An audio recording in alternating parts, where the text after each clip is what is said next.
ভালো মন্দ কে না খেতে চায়, তাই না? একটু মাঝে মাঝে ভালো মন্দ খেতেও হয়, কিন্তু ভালো মন্দ খেতে গেলে না একটু পরিশ্রমও করতে হয়। এই তো সকালবেলা লুচি বানাবো, নিয়ে নিয়েছি আটা আর অনেকখানি দিয়ে দিয়েছি সয়াবিন তেল, চিনি আর একটু লবণ। ভালো করে একটু ময়াম দিয়ে নেব। আর এই আটার মধ্যে যদি সব কিছু সমান থাকে তাহলে আটার এই লুচিটা খেতে কিন্তু অনেক মজা হবে। হাত দিয়ে একটু দলা পেকে নিচ্ছিলাম, একদম মনে হচ্ছে দলা হয়ে গেছে। এই তো আমি কিছুক্ষণ হাত দিয়ে একদম সব কিছু মিক্স করে নিয়ে তারপরে পরিমাণ মতন জল দিয়ে একটা ড্রো করে নেব। হ্যালো সবাইকে, সবাই কেমন আছো? আশা করি ভালো আছো আর আমি ভালো আছি। তো যাই হোক, এই তো অল্প অল্প করে জল দিয়ে অনেক সুন্দর করে হাত দিয়ে মুথে নিলাম, এত সফট হয়েছে।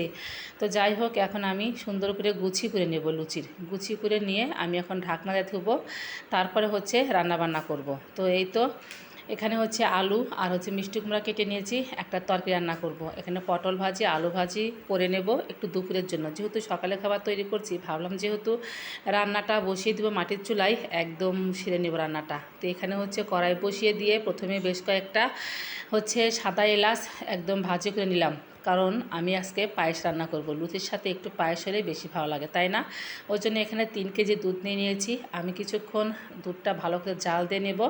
এদিকে দুধটা জাল হয়ে যাচ্ছে, তো ভাবলাম যে এই এলাচগুলো গুঁড়ো করে নেই। এই এলাচগুলো গুঁড়ো করে আমি কি করব সেটা তো অবশ্যই দেখতে পাবে, তবে পুরো ভিডিওটা কিন্তু দেখতে হবে। তো যাই হোক, এলাচটা গুঁড়ো করে ঢাকনা দিয়ে রেখে দিয়েছি যাতে করে সেন্ট নষ্ট না হয়। তো তেজপাতা দিয়ে অনেকক্ষণ দুধটা জাল দেওয়ার পর এই তো চালগুলো ধুয়ে তারপরে দুধের মধ্যে দিয়ে দিলাম। এখন অনেকক্ষণ পর চাল সিদ্ধ হয়ে গেছে, দিয়ে দেবো পরিমাণ মতন চিনি। তারপরে এই তো এখন চিনি দিয়ে কিছুক্ষণ জাল দেওয়ার পর এই তো এলাচের গুঁড়োও দিয়ে দিলাম। আর এইভাবে যদি পায়েস রান্না করা যায়, এমন কোনো লোক বলবে না যে পায়েস খেতে মজা হয়নি। এত এত মজা হয়, অনেক সুন্দর ফ্লেভারও হয়। এদিকে লুচিগুলো আমার মেয়ে বেলে দিচ্ছে। এখন আমার হাতের কাজের একটা মানুষ হয়ে গেছে। মাঝে মাঝে যখন ইচ্ছে করে না কাজ করতে, তখন মনে হয় মেয়েকে দিয়ে একটা কাজ করায়, আর মেয়ে ইচ্ছে করেই করে। তো যাই হোক, লুচি বেলতেও এত ভালোবাসে, লুচি রুটি নিজে থেকে এগিয়ে আসে। তো ভাবলাম বানিয়ে দাও বেশ কয়েকটা লুচি, আমি একটু বানিয়ে ফেলি, ফুলকো ফুলকো ভাজি করি। লুচিগুলো এত সুন্দর ফুলছিল। আসলে লুচি বা রুটি যদি ফোলে তাহলে কিন্তু অনেক ভালো লাগে, তাই না?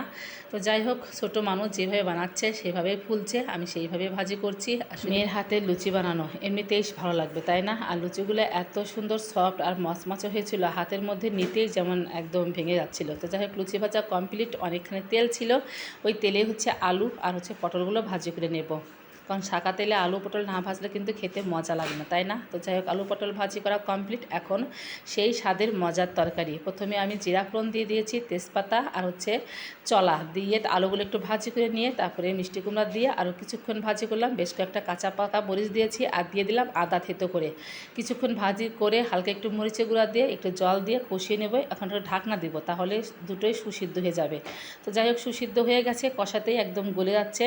এখন একটু হালকা ঝোল দিয়ে তারপরে কিছুক্ষণ জাল দিয়ে নামিয়ে নেব। এত এত মজা হয়েছিল এই আলু মিষ্টি কুমড়ার তরকারি, না খেলে কেউ বুঝতেই পারবে না, যেমন খেতে হয়েছিল তেমন কালার।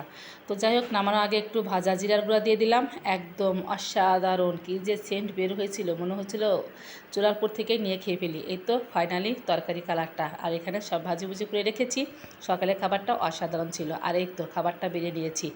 বলো তো সবাই কেমন হয়েছে সকালের জল খাবার? আলুর তরকারি, আলু মিষ্টি কুমড়ার, আর পায়েস, আর সাথে লুচি। যারা যারা খাও বা খেতে চাও চলে এসো। তো যাই হোক, আজকের ভিডিওটা এ পর্যন্তই। ভিডিওটা ভালো লাগলে অবশ্যই লাইক করে পাশে থেকে